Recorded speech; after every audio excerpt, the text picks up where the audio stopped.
ડભોઈ એપીએમસીની ચૂંટણી પહેલા રાજકારણ ગરમાયું। 70 થી વધુ કાર્યકર્તાઓ કોંગ્રેસ છોડી ભાજપમાં જોડાયા। ધારાસભ્ય શૈલેષ મહેતાએ ચૂંટણીને લઈને કર્યો પ્રચાર। એપીએમસીમાં બોર્ડ તો ભાજપનું જ આવશે, વોટ આપવાનો અધિકાર નથી, તેઓ ચૂંટણીમાં ઊભા હોવાની વાત તેમણે કરી અને ભાજપ પરિવારની તાકાત છે તો દાદાગીરીથી બોલી શકાય। એપીએમસીની ચૂંટણીમાં 6 સભ્યો થયા છે બિનહરીફ અને બોર્ડ માટે 9 સભ્યોની જરૂર છે। 2 સભ્યો સરકારી હશે, માત્ર 1 બેઠક જીતવાની બાકી હોવાની વાત શૈલેષ મહેતાએ કરી છે। સહકારી મંડળીના આગેવાનો ભાજપમાં જોડાયા। જે પણ સેનાપતિ હોય એની સેના મજબૂત ના હોય તો સેનાપતિ મજબૂત રહી શકતો નથી। ગમે તેવો મજબૂત સેનાપતિ હોય પણ એની સેના મજબૂત હોવી જોઈએ।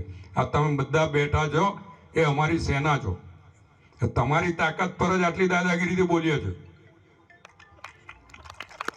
તમે બધા સાથે ના હો તો કેવી રીતે બોલાય?